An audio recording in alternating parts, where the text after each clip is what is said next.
Welcome to Teaching with Zoom Like a Pro.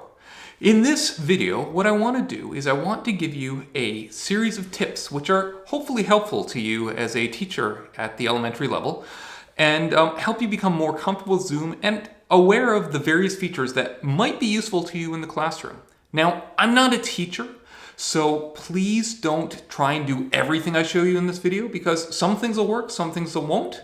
But hopefully it will let you have at least a good idea of what's available to you and pick up some tips and tricks. And I'm going to save my best tip for last, so please watch the video to the end. And so with that, let's dive into it. The first thing I want to do is talk about making yourself look and sound great when you're teaching with Zoom. We're talking about doing video here, and in video production, there are two things you really worry about, and those are light and sound. Well, for light, the last thing you want is to have your source of light behind you because it makes you backlit and you really can't see anything. And if your students can't see your face, maybe they won't be able to really tell what's going on that well. So if you can, don't have a window at your back. Instead, face with your face towards a window. And if you do that, you get some wonderful light on your face, and the camera on your computer will have a heck of a lot easier time creating a beautiful picture of your face. Cool. So when we're dealing with video though, it's actually way more important to get good audio than it is to get a good picture.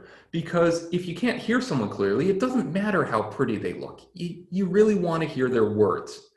And so what I encourage you to do is try and find a quiet room.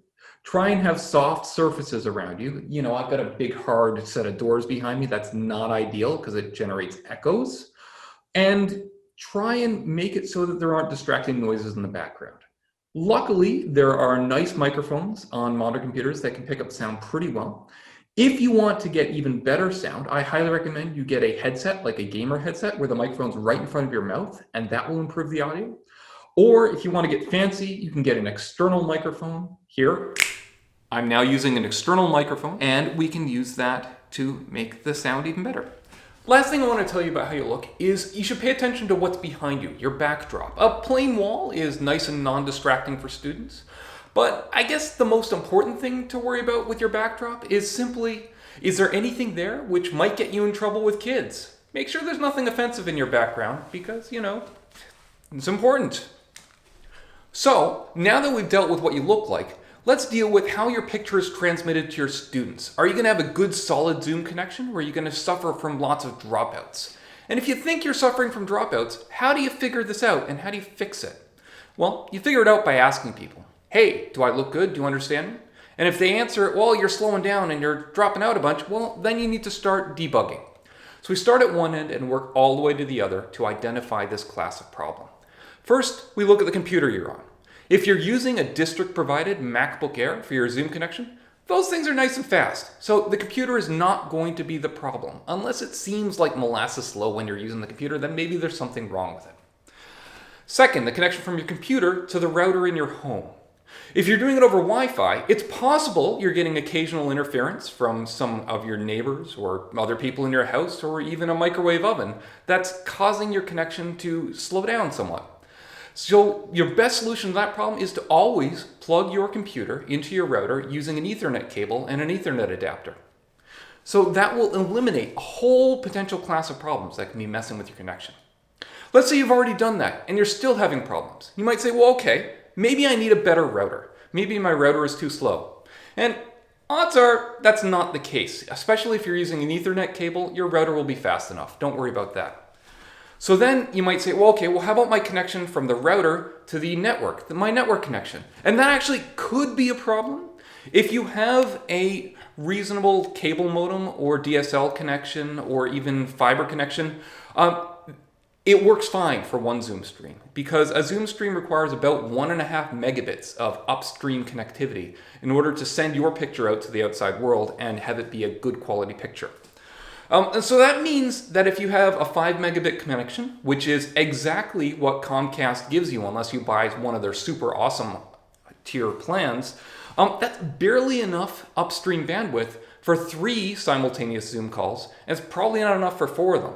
So if you have other people in your household who are all trying to do Zoom calls at the same time, you could be stepping on each other and making your connections kind of cruddier if you only have a 5 megabit upstream connection, and you might want to consider upgrading it. And if everything else is good, blame your neighbors. It's possible that your neighborhood has not had enough bandwidth in total allocated to it by Comcast or whoever your network provider is. And so if you tend to get slowdowns, but only at the time of day when everyone is online at the same time, that might be what's going on there. You can complain to your provider, or if possible, switch to another one. That might help, might not, who knows. But if you're going to be switching providers and it's available to you, I just recently got AT&T Fiber, which has 1 gigabit up and down. That is 200 times faster than the 5 gigabit upstream connection you would get from a standard Comcast connection. So it's amazing. Sadly, they're only rolling it out now, so it's only available in certain neighborhoods, and they only installed it on my street 4 weeks ago. So who knows whether it's available to you or not, but if it is, go for it. It is amazing. Another thing you might consider doing to make your Zoom experience better is have 2 monitors in front of you. If you have one monitor which shows what you're presenting to the kids, and a second monitor where you can see the gallery view of all the kids' faces, it's probably easier to run a class. So if you want to do this, what you need is, you need a second monitor or a TV set with an HDMI input. You can use that as a second monitor too. And you need the cabling to connect your computer to that external monitor. For most of the Macs that teachers have been given, a Thunderbolt to HDMI converter is what gets you from the connector on the side of your laptop to the cable that goes to your screen, and then an HDMI cable can just plug that into your TV or monitor, and it should just work. Except for one thing, you need to go into your Zoom application and go to your settings. In the Zoom application, go to General, and then check Use Dual Monitors, and that will allow the dual monitor support to work in Zoom. One tip for when you are setting up Zoom calls is when you're scheduling them, you should try and always make your Zoom calls be a recurring meeting. That way you only have to send one link to your kids or families, and they can use that link every single day. And a recurring meeting, when you schedule it in Zoom, is good for up to 1 year after the last time you actually used that link. So effectively, those links can be reused forever. I would encourage you to just schedule a recurring meeting for your class and just use that same link all the time. The only reason you'd ever want to generate a new meeting link is if somehow the old link got published and someone managed to, Zoom bomb your meeting or something like that, and then you can just create a new meeting and then whoever attacked you wouldn't know about it again. Or if you're meeting with different groups of people, you want different links for different groups of people so that they can't accidentally barge into the wrong meeting. But if you're just meeting with your class, generate one link, mark it as a recurring meeting, and then be happy. It'll be much easier and you'll have much fewer problems in getting people into your meeting. Another tip, you should always try and make sure you're running the latest version of Zoom. I just discovered this yesterday, that Zoom doesn't automatically update to the latest version in most cases. And that means that you don't get to see the new features that Zoom gives you, like the ability to put funny hats on your head is what came out in the newest release. Maybe you don't want that feature for your kids, but there it is, the feature's available. It also will have, hopefully, fewer bugs because they're fixing things and making it better. In order to install the latest version of Zoom, what you need to do is need to run the Zoom client, and then in the Zoom client, you need to go to the drop-down menu and go to Check for Updates, and it will tell you whether or not your Zoom is up to date. Before I move on, I just want to point out that there actually is more than one place where you can configure settings in Zoom. So if you're looking for a setting and you found it before, you actually need to look in 2 different places. One is on the website, zoom.us. If you open the website, zoom.us, and you go into your account, you then go to the Settings button, and it will show you all of the settings for going into Zoom, for setting up Zoom. Well, not all of the settings. All the settings that are in your Zoom account. And then there are more settings if you go into the Zoom client and you go to the drop-down menu and you go to Settings. And then you have a bunch of settings for the client on this particular computer, and some of the settings are different, some of them, anyways. There's more than one place to go when you're looking for a setting. Okay, so let's talk about something which I'm sure the district and parents are worried about, which is this phenomenon of Zoom bombing, or a random person jumping into your meeting who doesn't belong. And there actually are 2 ways to prevent Zoom bombing that the district recommends. And I highly recommend that every teacher read the district guidelines, which I have a link to here and I'll link down below, because they explain to you how to set up your meetings so that it is virtually impossible for someone to actually Zoom bomb a random person to come into your meeting where you don't know who they are. And there are 2 choices you have. One is if you set a password on every meeting and you also enable the waiting room, only people who have the password can connect to your meeting. And if that leaks, once they get into the waiting room, they can't enter your meeting until you've gone and clicked, please enter the meeting now. And so this is great for elementary students who aren't necessarily sophisticated at using their computers, because you can teach them how to type a password and then wait for the teacher to let them in. The downside of this is every time a kid joins the meeting, you as a teacher or a host of the meeting need to notice, and you need to actually explicitly let them in. Otherwise, they're just going to be sitting there twiddling their thumbs, not connected to the meeting. And this may become a particular annoyance if a student has a flaky network connection that they drop off the meeting and come back on frequently, because you're going to have to keep on letting them back in again and again. The other technique is easier for you as a host, which is you just tell it to only allow logged in users to join your meeting. And in the case of our system, that would be logged in using id.pausd.org. And that way, as soon as someone logs in, they don't have to wait to enter the meeting. They can just join your meeting. And you know who they are because they're a logged in user. So there's no disruption to the class. The downside is it's harder to teach kids how to use the id.pausd system. And so this might be better for older kids. And actually, the district recommends this as a technique to use for secondary students and not necessarily elementary students. It's up to you. You can try both and see what works best with your class. Oh, one other cool feature about how we have set up our Zoom is every single child in the school district has been given a Zoom account. And I don't think this has really been publicized, but they have a Zoom for Education account, which means that they can use the login system to log in and get into our meetings, which is probably why they have these accounts set up. But it also means that kids can host their own meetings. That's weird. And they can host meetings without the 40-minute limit, which is kind of cool too. But they can only meet with other logged in students, given how it's set up. And so if your kids want to have some time on the side to talk about their schoolwork, perhaps have a play date, they could use this account in order to have a meeting without that 40-minute limit, which might be convenient for some parents. And I guess it's up to you whether you tell parents about this feature. Okay, so let's get into something which I'm sure a lot of teachers want to know more about, which is breakout rooms. What are breakout rooms? How do they work? Are they useful in the classroom, or are they just a pain in the neck? Well, I think we're going to have to find out through trying it and seeing how it works, but let me tell you about what they can and can't do. First thing is, what is a breakout room? It's the same as taking a Zoom meeting and giving everyone a bunch of links and saying, go into a bunch of smaller Zoom meetings and talk amongst yourselves. You can't talk from one's breakout room to another, although you can ask the host for help to come join a breakout room and see what's going on. And it's sort of a problem that you can only be in one room at a time. It's not a problem for the students, because that's what you want. You want them to only be able to talk to the other students in the breakout room with them. But for the teacher, it means that you can only supervise one group of kids, and then the other groups of kids in other breakout rooms are completely unsupervised. Unless you make sure there's at least one adult in every breakout room. And it's not clear to me exactly what district policy is on this. I think you're supposed to have one adult in every breakout room, but I'm not sure. You should find out and do whatever the policy says. But so that means you might want to set it up so that you are in one breakout room, your aide is in a second breakout room, and if you have a parent volunteer or another aide, maybe you can have a third breakout room, and so on. The sort of inconvenient part of this is with how breakout rooms are set up, only the host of the meeting, which is presumably usually the teacher, unless you have assigned the host duties to one of your aides, can manage the breakout rooms and decide which kids are in which breakout rooms, which means that that's an additional thing you're going to have to spend time setting up if you choose to use breakout rooms.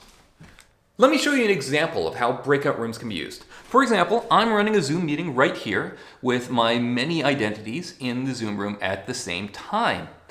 And so what I can do is I can just click on breakout rooms and say, I want to generate a breakout room where I'm going to assign the 4 people in this meeting into 2 breakout rooms. You'll notice it says 4 people, even though there are 5 people in this meeting. And that is because I am the host, I don't count as one of the people. And so I can either manually assign people to rooms or do it automatically. I'm just going to create them automatically in this case, create the breakout rooms. So Alice and Dave are in room 1, and Bob and Charlie are in room 2. And so when I'm going to create this, I should look at the options before I do this and see what I want to do. One is I want to move all the participants into breakout rooms automatically. Definitely do that, because otherwise it will ask the kids whether they want to join or not. We don't want to give them a choice. We want them to just be in there. I don't want them to be able to come back to the main session at any time, because then the kids can just leave the breakout room and not be with anyone supervising them. You can set them up to close automatically if you want. I'm going to turn off the countdown after closing breakout room, because I want the kids, when I tell them they're done with the breakout room, to come back to the main room immediately. So we'll do that. And then we'll just open all rooms and see what happens. And it turns out that it looks like, from looking around at my various computers, that on the Android and the Windows client, it puts them in the breakout room automatically. But on the Chrome client, it asks them, and they have to click a button before they join the breakout room. But now all the kids are in breakout rooms, and here I am, all by myself in my Zoom client. And I can't see anyone, because those kids are now in their breakout rooms talking to each other.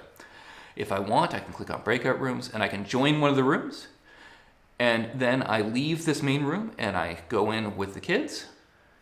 And so here I am in this breakout room with Charlie and Bob, my alter egos. And, you know, I can leave the room anytime I want. So I just click leave room and I leave the breakout room. Don't leave the meeting. Then I go back to the main session. And if I want, I can end the breakout rooms by opening this up and close all rooms. And if I wait a second, everyone should come back into this main meeting.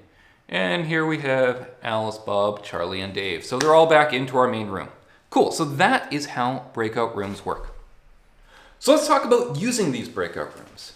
We could use them for small group discussions amongst a small group of kids. We could use them to take a misbehaving child off to the side and talk with them. Just form a one-person breakout room with that kid and either an aide or a teacher, and then have a brief discussion with them about how their behavior might want to improve. Another option, which you might not have considered, is you can put every single child in their own breakout room by themselves. Why would you want to do that? Well, maybe you're having a pause in class. You're sending kids to go do some recess activity or something. You don't want them chatting with each other, but you also don't want to tell them, in 15 minutes, I want you to dial back in and join our main meeting again so that we can talk. Because odds are you're going to lose some kids if you do that, because they'll forget or whatever. But if you make it so that they go into this breakout room for 15 minutes and they automatically return to the main meeting, well, maybe there's less of a chance of something going wrong and them getting a technical issue. So it's worth trying to see if that would work. Might be also good for if you have a test and you want kids to be able to work on their own but still call you into the room with them in order to ask a question without all of the kids hearing the question and the answer. Let's talk about controlling excited children. There are certain things you want to enable and disable in your Zoom setup in order to make it so that your kids are easier to deal with.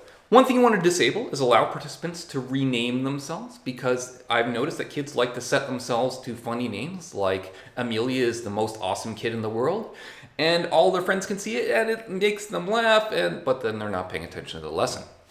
You might want to disable the meeting reactions config option, because these allow people to put claps or hearts and stuff on top of their faces on the screen for a brief second, and that could be a distraction.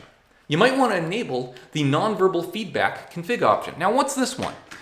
Well, if we look at the participant list, at the bottom of the participant list is a bunch of icons such as yes, no, go slower, go faster, more. If you're not the host, it shows you a hand, so you can raise your hand. And so any kid that clicks on one of these icons has that icon appear next to their name in your participant list. And you can use this for polling the class and saying everyone who thinks yes, put the check mark, everyone who thinks no, put the X, or something like that. And you might find that useful. You also almost definitely want to enable mute participants on entry, so that as soon as kids enter your class, they can't talk until they unmute yourself. This will reduce the amount of distracting noise you have to deal with. One other thing that can be useful is if you are having an interactive discussion and you want all the kids to be focusing on your face and what you're saying and not necessarily having this picture constantly flicker to the other kids' faces as they speak on the other kids' screens, you can use the spotlight feature. And the spotlight says whoever you spotlight will have their face always on the screen of all the clients unless the kids explicitly choose another face to show. So in order to spotlight your face, what you need to do is you need to look at the list of all of the faces that are showing up on your screen and then go to the 3 dots on your video and choose Spotlight Video. And if you do that, all of the clients, all of the kids will see nothing but your face, no matter what noises and what other stuff goes on in the Zoom meeting. Zoom has a built-in chat system, which can be good, it can be bad. It can be good if you use it, for example, to have kids ask questions or get in line. Say, send me a quick message when you're done with the activity, and then I'll come and visit you in order to talk to you about what you did. It can be bad if the kids use it to tease each other or to send distracting messages. Bobby is poop, for example. It's almost a direct quote from a message I saw in one of the first Zoom chats we did with my daughter's class. You want to set it up generally so the kids can't chat with each other unless there's a good reason for turning that on. So use the setting participant can chat with host only, and then the kids can talk to you, but they can't necessarily talk to anyone else. So let's talk about some more advanced features, things which you may or may not use depending on how comfortable you are with the Zoom technology. But it's good to know that they exist. We can start off with one of the simpler ones, sharing your screen. You just click Share Screen in Zoom, and many of you have probably already done this, and it just makes a copy of your screen or a chosen window be shared with the other users on your call. That's great for if you're trying to share some slides or some web pages. It's not as good when you try and share a video. Let's try sharing a video on Zoom and see how that works. So we just go and click Share Screen, but there's something different we need to do when we're sharing a video. We need to always make sure we share the computer sound, otherwise our students won't be able to hear the sound from our video.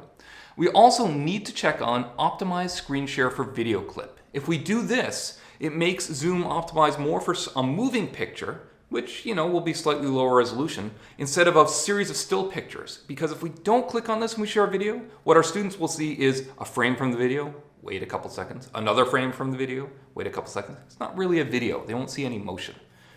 So then we just click on Share,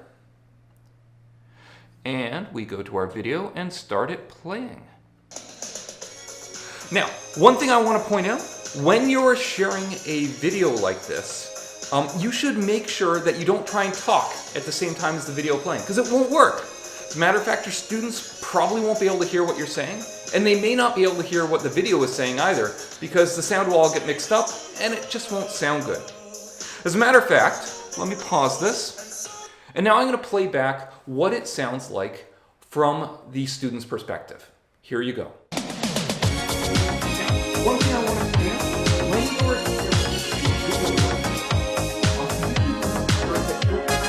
that sounds horrible, doesn't it? So make sure you pause your video whenever you want to talk when you're doing a video share with your students. And as a matter of fact, you'll notice that the video quality is kind of terrible for the students anyways when you share a video in this way. If you can, and if you can work it into your lesson plan, it's almost always better to just send a link to a video to your students and have them watch it on their own than it is to try and watch it interactively with the students because of this quality issue. And depending on how good the student's network connection is, it might be even worse than this. The next advanced feature I want to talk about is polls. Now, if you want to use polls, the first thing you have to do is you have to go to your settings in Zoom on the website and make sure that this feature is enabled for your account, because if it's not enabled, you'll never see this feature.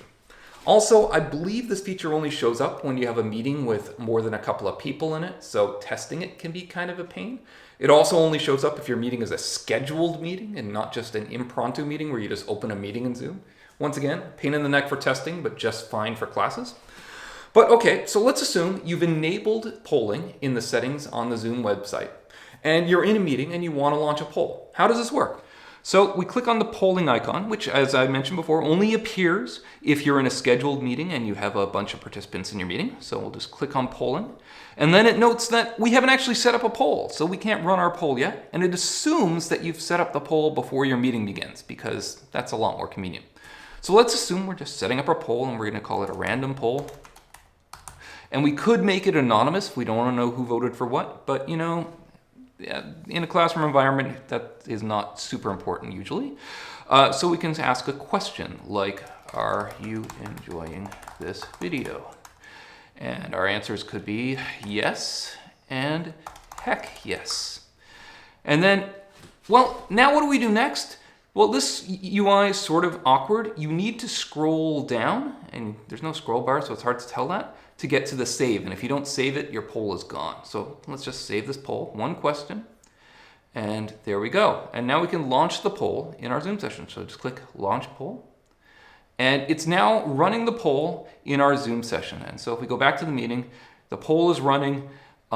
It tells us how long it's been going. It tells us how many people have answered the questions. No one's answered it. So let me run around to my computers and click Answers. Okay, so all of our students have voted, and it looks like 75% of the students say, heck yes, they're enjoying this video. Woohoo! Excellent. So then when we're done with the poll, we can just click on End Poll. And then it will give us a summary of what the results are. And we can actually share them with the entire class if we want to share the results and they appear on everyone's screen. And then when we're done, we just click Stop Sharing and it will disappear from people's screen again and we can close the poll. So that's how polling works. Let's go on to yet another feature which might be useful to you when you're teaching your Zoom classes, which is sharing a second camera. Now, why would you have a second camera on your computer? Well, maybe you have a webcam at home, which you've plugged into your computer, and you want to use it as a document camera. Or maybe you're lucky and you actually have a proper document camera, which you can use. That might be useful. Or maybe you have a laptop with two cameras on it. My laptop happens to have one on the front and one on the back, and I guess I could turn both cameras on at the same time. If you have one of the document cameras that are in our classrooms at Duveneck, the smart document cameras, I haven't personally figured out how to get those to show up in Zoom as a second camera. Instead, what you do is you run the Smart Notebook application, which displays a picture from the camera on your screen, and then you can just share the screen like we covered before. So if you have a second camera, what you need to do is go to Share Screen, and then go to the Advanced tab in here, and click Content from Second Camera. And I'm not going to share the sound from the second camera because I don't want to. So I'll click on Share, and there you go. We now have a camera. It's pointing at a map. I can point out to my students that this is a map of Las Vegas. Great. Okay.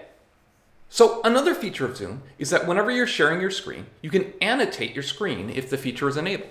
So for example, if I was showing you through a shared screen the settings menu on the Zoom website where you turn on annotations, I might say, well, here, I want to show you all this setting really well. So I'll click Annotations, click Draw, and squiggle, and then say, okay, I want to circle this and do a bad job of it. But that circle will appear on everyone's screen. And if you enable annotations, you can also have your students also scribble on your screen. That might quickly lead to chaos, so you may not want to turn that on, but it's an option that's available to you. Another feature you might find interesting is the whiteboard that's built into Zoom. This is very similar to annotations, but instead of sharing your screen and scribbling on the screen, what you do is you click on Share Screen, and then you choose Whiteboard, once again, assuming you've enabled this feature in your Zoom settings. And then when you click Share, it will give you a plain white screen, which you're sharing with your students, and you can then draw on that. And maybe you can do something useful with that, especially if you get good at drawing on your screen. And one last advanced feature I want to point out right now is the website share.zoom.us. If you happen to have a second computer or a tablet, and on that computer you want to join a meeting, but not actually join the meeting with your video on and your microphone on, you just want to share the screen of that second computer, because maybe you're using it as a whiteboard. You could use, for example, your phone as a whiteboard in front of you while you talk to your computer in the meeting. If you go to the website share.zoom.us, it lets you enter the meeting code and password and join the meeting, and it doesn't turn on your camera and microphone. It just shares the screen of whatever device you did that with automatically. At the beginning of this video, I promised that the most important tip would be last, and this is take care of yourself. Ergonomics is vitally important when you're using a computer all day long, and I'm sure many teachers are not used to using a computer for many hours a day. And so I strongly encourage you to learn a little bit about taking care of your own body while you are using Zoom all day long. In particular, make sure you have a supportive chair that keeps your back straight and doesn't have you hunched over the computer, because when you're hunched over, you can get a really sore back and hurt your back. Make sure your desk is at the right height for you so that you aren't in a cramped position as you're typing. Use a mouse instead of the trackpad on your computer if you think you might have any trouble with the trackpad. I find they drive my hands nuts if I use a trackpad for too long. So just get an external mouse and plug it in. And most importantly, keep track of how you feel as you use your computer. Because I found that around the time when I turned 40, I was using the computer 8 hours a day, and I would get a splitting headache if I sat at my computer for more than an hour at a time, and it drove me nuts, and I didn't know what the heck was going on. And eventually, I figured it out. The problem is that as you get a little bit older, your eyes, they get stiffer, and you need computer glasses or reading glasses in order to focus at the distance of your screen. And if you don't have the right glasses, if your glasses maybe are a little bit off or you're not wearing glasses, then, well, the symptom is you just get a random headache all the time and you don't know why. And it really annoys you. And you just go, I hate these computer things. And so if you find yourself getting random headaches, it might not be just due to the stress of suddenly finding yourself in a crazy online teaching environment and everyone trying to figure out how the heck to make that work. It might actually just be you need a new pair of glasses. So go talk to your optometrist. With that, I am done. I hope you have a fun time playing with Zoom. I hope you learned something interesting from this video. And thank you very much.